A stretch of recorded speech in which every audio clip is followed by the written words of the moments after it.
প্রিয় ছাত্ররা, আজকের এই ভিডিওতে পৃথিবী তার নিজের অক্ষের চারপাশে ঘূর্ণনের জন্য মানে অ্যাক্সিয়াল রোটেশনের জন্য ওর ওপর বিভিন্ন পয়েন্টে গ্র্যাভিটেশনাল অ্যাক্সিলারেশন স্মল জি এর কী পরিবর্তন হয়, কিভাবে ক্যালকুলেশন করতে হয় তার সম্পর্কে বলবো।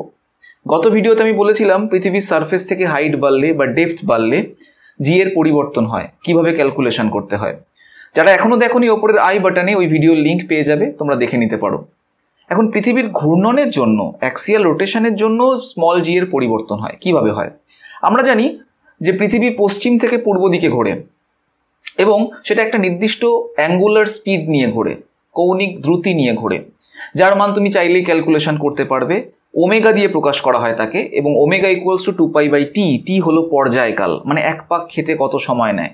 আমরা জানি এক পাক খেতে 24 ঘন্টা নেয়, তাহলে ওই ঘন্টাটাকে সেকেন্ডে ট্রান্সফার করে তুমি রেডিয়ান পার সেকেন্ড এককে ওমেগার মান ক্যালকুলেশন করে নিতে পারবে। আমরা করেও দেখাবো শেষের দিকে। এখন এই ঘূর্ণনের জন্য ওর ওপরে কোনো বস্তুর অভিকর্ষজ ত্বরণের মানের পরিবর্তন হয়, কিভাবে হয়। তো তার জন্য আমি একটা পয়েন্ট চুজ করে নিলাম, পি পয়েন্ট, এবং ওই পি পয়েন্টটা এক্স্যাক্ট কোথায় আছে সেটা বোঝার জন্য আমি নিরক্ষরেখার রেসপেক্টে ওই পয়েন্টের একটা অক্ষাংশ বার করে নিলাম। ধরলাম ওই পয়েন্টটা নিরক্ষরেখার সঙ্গে ফাই কোণে আছে, তাহলে ওই পি পয়েন্টের ল্যাটিচিউড সেটা হবে ফাই। এখন পৃথিবীকে আমি গোলক ধরে নিচ্ছি, এই অ্যাজাম্পশনগুলো করে নিতে হবে, নাহলে ক্যালকুলেশন করতে পারবো না। গোলক ধরে নিলাম যার ভর ক্যাপিটাল এম, ব্যাসার্ধ ক্যাপিটাল আর। তাহলে এই পি পয়েন্টটা সেন্টার থেকে ক্যাপিটাল আর ডিস্টেন্সে আছে এবং ওই জায়গায় স্থির অবস্থায় আছে। তাহলে পৃথিবী যখন ঘুরছে, পৃথিবীর সাথে সাথে ওই পি পয়েন্টটাও সেম অ্যাঙ্গুলার স্পিড নিয়ে ঘুরছে। তো ধরলাম ওই পি পয়েন্টে একটা ক্ষুদ্র ভর স্মল এমকে রেখে দিয়েছি, তাহলে এমটাও ঘুরছে। এখন ওই এম এর ওপর কি কি ফোর্স কাজ করবে? একটা ফোর্স গ্র্যাভিটেশনাল ফোর্স, গ্র্যাভিটেশনাল পুল, যেটা এমজি মান, সেটা একদম সেন্টার বরাবর কাজ করবে। আর আরেকটা ফোর্স যেটাকে বলা হবে সিউডো ফোর্স, সেন্ট্রিফিউগাল ফোর্স, অপকেন্দ্র বল, যেটা ঘূর্ণনের জন্য সৃষ্টি হয় কোনো বস্তুর মধ্যে। মানে একটা ইটকে দড়িতে বেঁধে তুমি যদি বৃত্তাকার পথে ঘোরাও, তাহলে দেখবে ইটটা বাইরের দিকে বেরিয়ে যাওয়ার উপক্রম করে, হাত থেকে ছেড়ে দিলে সেটা ওই স্পর্শক বরাবর বেরিয়ে যায়, ওই সেন্ট্রিফিউগাল ফোর্সের জন্য। তো এখানেও এই পি বিন্দুতে থাকা এম ভরের বস্তুটি পৃথিবীর সাথে সাথে ওমেগা অ্যাঙ্গুলার স্পিড নিয়ে ঘুরছে, এবং এখানে ও যে ব্যাসার্ধে ঘুরছে সেটা স্মল আর, একটা আলাদা ডিস্টেন্স অ্যাক্সিস থেকে, এটা স্মল আর ডিস্টেন্সে আছে। তাহলে ওর ওপর যে সেন্ট্রিফিউগাল ফোর্স কাজ করবে, যেটা ওই বৃত্তাকার পথে রেডিয়াস বরাবর বাইরের দিকে, সেটার মান হবে এম ওমেগা স্কোয়ার আর। এটা একটা সিউডো ফোর্স। তাহলে এই এম ভরের বস্তুটির ওপর দুটো ফোর্স কাজ করছে, একটা এমজি সেন্টারের দিকে আর একটা এম ওমেগা স্কোয়ার আর, যেটা কমপ্লিটলি একটা অন্য ডিরেকশানে। এখন এই দুটো ফোর্স দুটো ডিফারেন্ট ডিরেকশানে কাজ করছে, তাহলে রেজাল্টেন্ট ফোর্স কিভাবে ক্যালকুলেশন করব? সহজ কি পদ্ধতি আছে? সহজ পদ্ধতি হলো ওই পি বিন্দুতে থাকা বস্তুটি ফাইনালি গেলে কোন দিকে যেতে পারে। হয় সেটা সেন্টারের দিকে যেতে পারে, না হয় সেটা সেন্টার থেকে বাইরের দিকে যেতে পারে। এই দুটো ডিরেকশন হতে পারে। তাহলে এই অনুযায়ী এই দিকটাকে মাথায় রেখে আমাকে এই ফোর্সগুলোকে রিজলভ করে নিতে হবে। যেমন এমজিকে রিজলভ করার কোনো প্রয়োজন নেই, কারণ ওটা সেন্টারের দিকেই কাজ করছে, বাট এম ওমেগা স্কোয়ার আর এটাকে রিজলভ করতে হবে। তো সেই কারণে আমি এই এম ওমেগা স্কোয়ারকে দুটো উপাংশে ভাঙতে পারি। একটা ওই পি পয়েন্টে সারফেসের ওপর পারপেন্ডিকুলার ডিরেকশনে, একটা সারফেস বরাবর, এরা পরস্পর 90 ডিগ্রি অবস্থায় আছে। তাহলে এম ওমেগা স্কোয়ারের ওই পারপেন্ডিকুলার ডিরেকশনে যে ভ্যালুটা হবে সেটা M omega square R cos phi হবে, কারণ এখানে দেখতে পাচ্ছি এই এম ওমেগা স্কোয়ার আর এর ডিরেকশন আর নিরক্ষরেখা এটা সমান্তরাল, এবং এই কোণটা এই কোণের সঙ্গে সমান, অনুরূপ কোণ। তাই এই কোণটাকেও আমি অক্ষাংশের সঙ্গে সমান করে ফাই লিখব। তাই এই বরাবর যে ভ্যালুটা হবে সেটা M omega square R cos phi হবে। পৃথিবীর পৃষ্ঠতল বরাবর যেটা হবে সেটা হবে M omega square R sine phi. But আমাকে এই ফোর্সটাকে নিয়ে ভাবতে হবে না, কারণ এই ফোর্সটাকে ফ্রিকশনাল ফোর্স নালিফাই করে দেবে। তাহলে এখন এই উলম্ব বরাবর যে দুটো ফোর্স পাচ্ছি, এমজি আর M omega square R cos phi, এই দুটোকে নিয়ে আমাদের ভাবতে হবে। তো চলো আমরা সেই দুটোকে নিয়ে ভাবি। তাহলে রেজাল্টেন্ট ফোর্স কোন দিকে কাজ করবে? আমরা জানি ওই পি বিন্দুতে থাকা বস্তুটা হাওয়ায় উড়ে চলে যাবে না, তার মানে এমজির তুলনায় M omega square R cos phi বড় নয়, ছোটই। তাহলে রেজাল্টেন্ট ফোর্সকে আমরা লিখতে পারি এম জি ড্যাস্ট এটা হচ্ছে রেজাল্টেন্ট ফোর্সের জন্য সৃষ্ট অ্যাক্সিলারেশনকে আমি জি ড্যাস্ট ধরে নিচ্ছি এবং এটাই আমি ক্যালকুলেশন করতে চাইছি যে এই পয়েন্টে গ্র্যাভিটেশনাল অ্যাক্সিলারেশনের মান কত। তাই রেজাল্টেন্ট ফোর্সকে আমি এম জি ড্যাস্ট বললাম। M G dash is equals to M G minus M omega square R cos phi. তাহলে জি ড্যাস্ট কত? G dash is equals to G minus omega square R cos phi. এটা হয়ে গেল এই পয়েন্টে P পয়েন্টে gravitational অ্যাক্সিলারেশনের মান। কিন্তু এখন প্রবলেম একটা দেখা দিল, এই স্মল আর এটা কি করে ক্যালকুলেশন করব? পি পয়েন্ট তো যে কোনো পয়েন্ট হতে পারে, তাহলে এই স্মল আর যেটা অ্যাক্সিস অফ রোটেশন থেকে ওই পি পয়েন্টের ডিস্টেন্স সেটা নির্ণয় করা তো সম্ভব নয়, কিন্তু এই ফাই কোণটা তো মেজার করা সম্ভব, কারণ পৃথিবীর বিভিন্ন পজিশনে অক্ষাংশ আমরা জানি। হ্যাঁ, তাহলে এই স্মল আরকে সরিয়ে দিয়ে আমাকে কোনোভাবে ওই ফাই অক্ষাংশ দিয়ে ব্যাপারটাকে প্রকাশ করতে হবে। তার জন্য কি করলাম? তার জন্য ওই যে ট্রায়াঙ্গেলটা পাচ্ছি এখানে, এই পি পয়েন্ট থেকে আর স্মল আর সেন্টার নিয়ে একটা ট্রায়াঙ্গেল পাচ্ছি, সেই ট্রায়াঙ্গেলটাকে একটু ভালো করে দেখি। এটা একটা সমকোণী ত্রিভুজ যার একটা কোণ ফাই, এই কোণটা 90 ডিগ্রি। তাহলে আমি বলতে পারি small R is equals to capital R cos phi. এবার এই স্মল আর এর জায়গায় আমি ওটাকে বসিয়ে দিলে তাহলে G dash is equals to G minus omega square capital R cos square phi. তাহলে এখানে দেখো ম্যাক্সিমাম পার্টটা আমরা জানি, কেবলমাত্র ফাইটাকে ক্যালকুলেট করে নিলেই আমরা কোনো পয়েন্টে গ্র্যাভিটেশনাল অ্যাক্সিলারেশনের মান বলে দিতে পারি।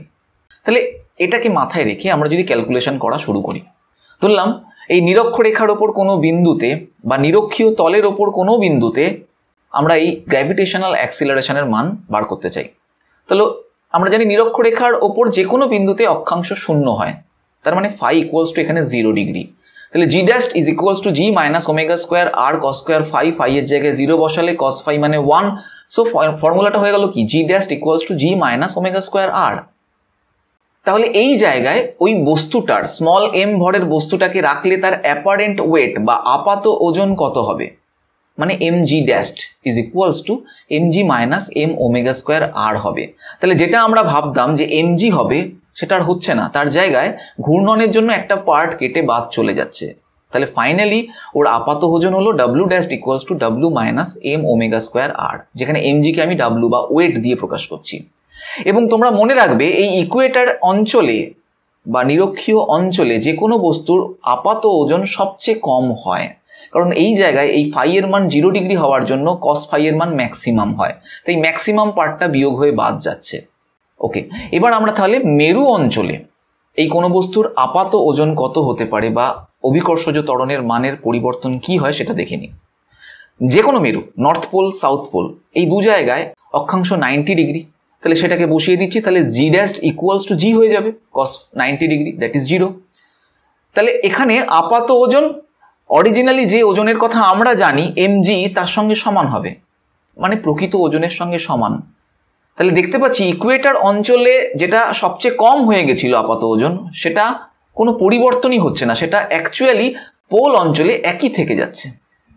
তাহলে একটা কথা মাথায় আসছে যে একটা কাজ করলে হয়তো এই পৃথিবীর সারফেস বরাবর কোনো একটা লোক, সে যদি কোনো একটা পোল থেকে যাত্রা শুরু করে তার অপোজিট পোলে যায়, তাহলে তার আপাত ওজনের কি পরিবর্তন হলো সে যদি মেজার করতে করতে যায়, তাহলে বুঝতে পারছি একদম টপ পয়েন্টে, একদম নর্থ পোলে লোকটির আপাত ওজন এমজি প্রকৃত ওজনের সঙ্গে সমান, এবং তারপর সে যত ইকুয়েটারের দিকে এগোচ্ছে, মানে ফাই যত কমছে তত কস ফাই এর মান বাড়ছে, মানে আপাত ওজনের মান কমছে। তাহলে W dash equals to W minus M omega square R cos phi, এটার মান বাড়ছে, ফলে ডাব্লিউ ড্যাস্ট কমছে, এবং কমতে কমতে যখন একদম ইকুয়েটার পজিশনে আসলো, নিরক্ষীয় অঞ্চলে আসলো, তখন কমে সবচেয়ে কম হলো ওর আপাত ওজন, এবং সেটা হলো W minus M omega square R.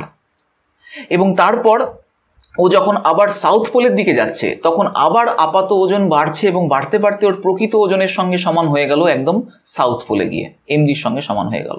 তাহলে এই কথাটাকে মাথায় রেখে আমরা যদি দেখি যে ওই ইকুয়েটার অঞ্চলে যেখানে অভিকর্ষজ ত্বরণ জি এর মান সবচেয়ে কম হয় সেটা কত হয়, তাহলে অ্যাঙ্গুলার স্পিড অফ আর্থ সেটা হচ্ছে ওমেগা, সেটা আগে ফার্স্ট বার করে নিতে হবে, কারণ আমি ভ্যালু বার করতে চাইছি। ওমেগা মানে 2π/t, টি মানে 24 আওয়ার্সকে আমি সেকেন্ডে নিয়ে যাচ্ছি, তাহলে 24 × 60 × 60, তাহলে 2π/, এটা। এবার এটাকে বসিয়ে দিচ্ছি। তো আমি সেই কারণে ওমেগার ভ্যালুটা ওটাই লিখে দিলাম, ওমেগা স্কোয়ারের ভ্যালু এটা হলো। এবার ফাইনালি ক্যালকুলেটারের সাহায্যে ক্যালকুলেশন করে পেলাম 9.766। এটা হলো ইকুয়েটার বা নিরক্ষীয় অঞ্চলে অভিকর্ষজ ত্বরণ জি এর মান, যেটা কমে গেছে 9.8-এর থেকে কম। বাট কত কমেছে? 0.1 কমেছে। খেয়াল করে দেখো, বিশাল কিছু নয়। তাই আমাদের ছোটবেলা থেকে 9.8 মিটার পার সেকেন্ড স্কোয়ার এটাকেই গ্র্যাভিটেশনাল অ্যাক্সিলারেশনের মান ধরে ক্যালকুলেশন করতে বলা হয়েছিল, অত পরিবর্তন সম্পর্কে বলা হয়নি এই কারণে। চলো এবার আরেকটা জিনিস দেখি, একটা অঙ্ক করে দেখি। একটি বস্তু যেটা পৃথিবীর ওই নিরক্ষীয় অঞ্চলে আছে, ইকুয়েটর অঞ্চলে আছে, এখন পৃথিবীর অ্যাঙ্গুলার স্পিড কত হলে ওই অঞ্চলে থাকা বস্তুটি হাওয়ায় ভেসে বেড়াবে, এটা ক্যালকুলেশন করতে হবে। এবং সঙ্গে এটাও বার করতে হবে লেন্থ অফ দ্য ডে, মানে সেই সময় যদি এটা হয় তাহলে পৃথিবীর একদিন কত সময় হয়, এটা ক্যালকুলেশন করতে হবে। তাহলে নিরক্ষীয় অঞ্চলে কোনো বস্তু ভেসে বেড়াচ্ছে মানে ওই জায়গায় ওর আপাত ওজন শূন্য হয়ে গেছে। একটু আগে আমরা দেখেছি যে আপাত ওজন নিরক্ষীয় অঞ্চলে হয় W dash equals to W minus M omega square আর, এবং সেটা কি 0 হয়ে গেছে। তাহলে ওই জায়গায় gravitational acceleration G dash equals to G minus omega square r, এটাও 0। তাহলে এখান থেকে আমরা ক্যালকুলেশন করলেই হয়ে যাবে। তাহলে ওমেগা বার করতে হবে। তাহলে দেখতে পাচ্ছি omega square r equals to g, so omega equals to √G by r, এটা হচ্ছে। তাহলে জি এর ভ্যালু 9.8 বসিয়ে দেবো, আর আর এর ভ্যালু সেটা হলো 6400 কিলোমিটার। এই দুটোকে বসিয়ে আমরা ক্যালকুলেশন করলেই এই ওমেগার ভ্যালু পেয়ে যাচ্ছি। এবং একটা দিন সেই সময় কত সময় হবে, তো আমরা দিন মানে পর্যায়কাল বলতে বলেছে, তো ক্যাপিটাল টি, টি মানে 2π/ওমেগা। তাহলে ওমেগার ভ্যালু যেটা এখানে পেলাম সেটাকেই এখানে বসিয়ে যদি দিই তাহলে টাইম পিরিয়ডটা পেয়ে যাব, একদিন কত সময় হচ্ছে। তো অলরেডি আমি এটা করে রেখেছি, তোমাদের ভ্যালুটা দেখিয়ে দিচ্ছি। তো omega equals to √G by r, g এর ভ্যালু বসিয়েছি, আর এর ভ্যালু বসিয়েছি, ক্যালকুলেশন করে পাচ্ছি 1.237 × 10⁻³ রেডিয়ান পার সেকেন্ড। এটা হলো ওই পৃথিবীর কৌণিক দ্রুতির মান, যার জন্য ওর ইকুয়েটর অঞ্চলে একটা লোক বা যে কোনো বস্তু ভাসছে, ভেসে বেড়াচ্ছে। তাহলে একদিন ক্যাপিটাল টি ইকুয়ালস টু কত হচ্ছে 2π/ওমেগা, দ্যাট ইজ 2π ডিভাইডেড বাই ওই ওমেগার ভ্যালু, এবং ভ্যালু কত বেরোলো 1.41 আওয়ার। মানে একদিন হতে সময় লাগছে 1.41 আওয়ার, যেটা অনেক কম। অনেক দ্রুত যদি ঘোরে তাহলে এটা সম্ভব। ওকে, তাহলে খুব ইন্টারেস্টিং লাগলো বিষয়টা। তাহলে আজকের এই ভিডিওটা থেকে তোমরা বুঝতে পারলে যে পৃথিবীর ঘূর্ণনের জন্য ওর ওপর যে কোনো বিন্দুতে অভিকর্ষজ ত্বরণের মানের পরিবর্তন হয়, কিভাবে ক্যালকুলেশন করতে হয়, এর ওপর নানান প্রশ্ন দেয়। তো আমি নিট জেইর জন্য যে সমস্ত প্রবলেমগুলো আসতে পারে তার ওপর একটা ভিডিও বানাবো, সেখানে আমি ব্যাপারগুলোর ওপর অনেক ইন্টারেস্টিং অঙ্ক করে দেখাবো। তো আজকের এই ভিডিওটা কেমন লাগলো সেটা জানিয়ে অবশ্যই কমেন্ট করো। যদি এরপরও কিছু প্রবলেম থাকে সেটাও কমেন্ট বক্সে লিখে জানিও। আর যদি ভালো লাগে তাহলে লাইক করতে, শেয়ার করতে ভুলো না। যারা এখনও সাবস্ক্রাইব করোনি তারা তাড়াতাড়ি সাবস্ক্রাইব করে নাও, কারণ ফিজিক্সের সমস্ত টপিক নিয়ে রেগুলার বেসিসে আমি তোমাদের জন্য ভিডিও আপলোড করি এবং সেগুলো সরাসরি তোমাদের কাছে পেয়ে যাবে সাবস্ক্রাইবের জন্য। তাহলে আজকে এখানেই শেষ, নেক্সট ভিডিওতে আবার দেখা হচ্ছে, টাটা।